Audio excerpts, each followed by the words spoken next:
سلام بچه ها، من سید محمد در زمینه ماهی انواع ماهی ها میخوام واسهتون ویدیو بذارم. حتما ما رو ساب کنید، لایک بذارید، اون زنگوله هم بزنید که شما قوت قلب مایید. بالاخره ما در خدمت شما هستیم و ویدیوهای خیلی جذاب و خوب میخوام واسهتون در اشتراک بذارم. حتما هم شما خودتون میاد هم ما از لایکاتون. بالاخره بریم واسه یه ویدیو قشنگ میگو. میگو اینه بچه ها، نگاه کنید این تنابا رو میبینید. این تناب یکی این ور است، یکی هم این ور است. بچه ها نگاه کنید، این تناب رو میبینید، این میله رو میبینید، اینم از تناب دوم. این بسته شده به یک دود که 25 متر 30 متر پشت سر منه. پشت سر منه، من دارم میکشم. اما با چه زوری دارم میکشم. این کف زمین رو میگیره، هر چی جلوش هست، هر ماهی انواع ماهی ها رو میبینی میاد میگیره داخل همین دود. حالا واسه تون بازم از ویدیوش یه ویدیو واسه تون میذارم که چه ماهی ها رو میگیره. بچه ها این ارونده، این رودخونه ارونده که بین ایران و عراقه. این اونورش ایرانه، ما الان سمت عراقیم. تور میگو انداختیم، داریم میکشیم پشت سر خودمون. و اینکه کارون و دجله با هم دیگه قاطی میشن اروند. از این ور مستقیم هم میره سمت دریا، مستقیم میره سمت دریا. ما در این رودخونه ماهی گیری میکنیم و این آب زمانی آب شیرین بود، حالا به دلایلی آب شور شد، ماهی دریا اومد داخل و ما داریم در اون زمینه کار میکنیم. حالا بازم واسهتون من ویدیوهای خوبی میذارم در مورد این و هم شما کیف میکنید با حال. حتی اینم یه عراقیه که داره میاد از خونه اومده ها. این از خونه اومده داره میره سید ماهی. اونم که عراقه، اون وقت هرچی اون سمت درخت هست مال عراقه.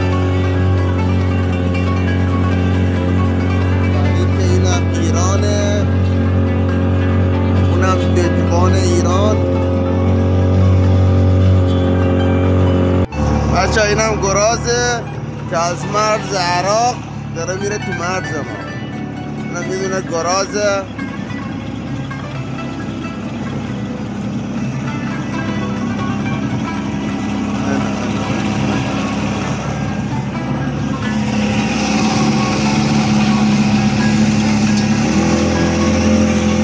خواهد بره سمت ایران، بدون پاسپورت هم میخواد بره، ویزا نداره. حالا شما چی میگید؟ بهش بگم بره یا بگم برگرده؟ شاید قاچاق دستش باشه، شاید این از این شوتی هست. اشون کنید این از همون شوتی هست، دورم میزنه.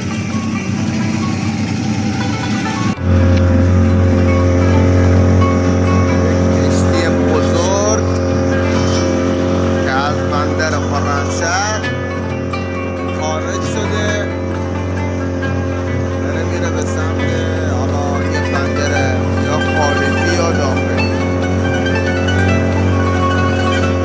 ما هم در حال صید میگو.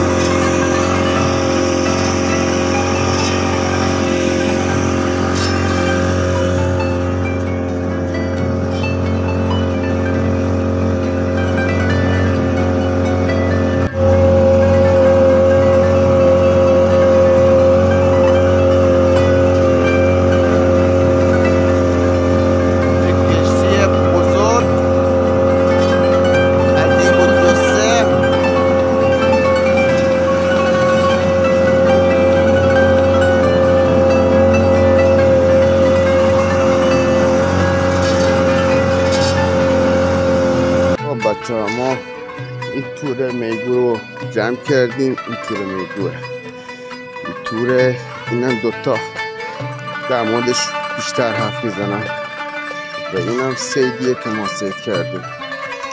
الان بذار خالیش کنیم.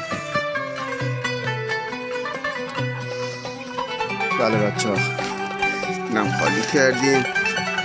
انواع اصلا ماهی ها رو میاره. خرچنگ، ماهی شانه است که بهش میگن سبیتی، میگوی درشت،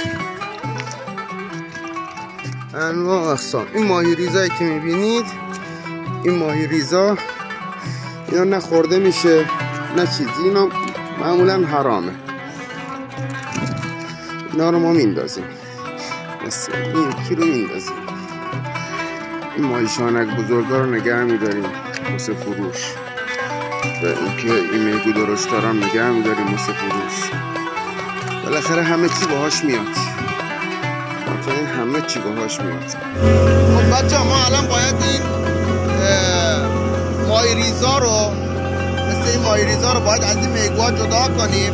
این ماهی ریزا رو، اینا رو ما میندازیم مثل این پرنده ها. این پرنده ها میخورن، یعنی حیف میل نمیشه. بعد این شانگار هم که میبریم جدا میکنیم ازشون، این میگوها رو جدا میکنیم. شانگار اینا جدا میشه.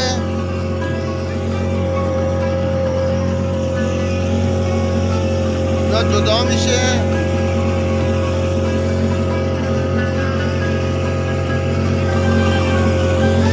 و ماهی ریزا هم جدا میشه، میگو ریزا. الان دوباره من تورمو انداختم، دارم میکشم دنبال خودم. بازم واسه اون ویدیو میذارم. فعلا بچه صدای مرغابی واقعا آرامش بخشه. یه لحظه گوش بدیم، دستشون غذا بذاریم.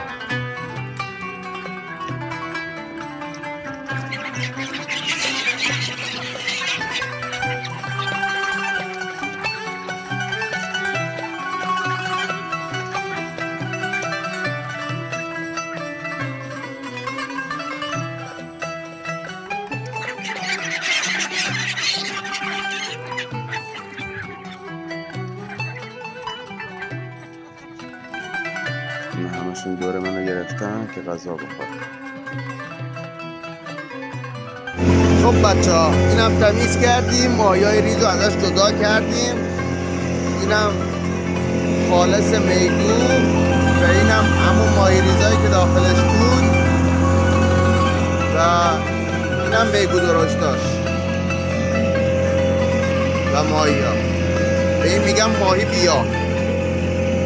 هم واسه کبابی خوبه، هم واسه سرخ کردنی. به اینم میگن شانک یا همون سپیتی. هم واسه کباب خوبه بزرگاش و هم واسه سرخ کردنی. ولی بچه ها اینو بگم براتون که این کبابش معرکه است. اینم از ماهی ریزایی که واسه پرنده ها میریزیم.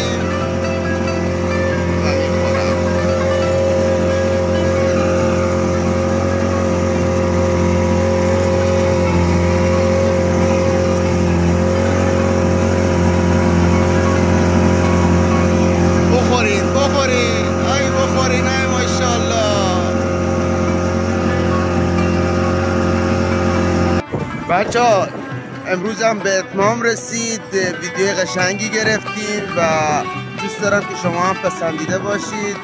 بعد ببینید از کجای ویدیو خوشتون اومد، همونجا رو واسه هم لایک کامنت کنید. حتما ساب کنید، زنگوله رو هم بذارید، به اشتراک بگذارید که کل دوستان ببینن.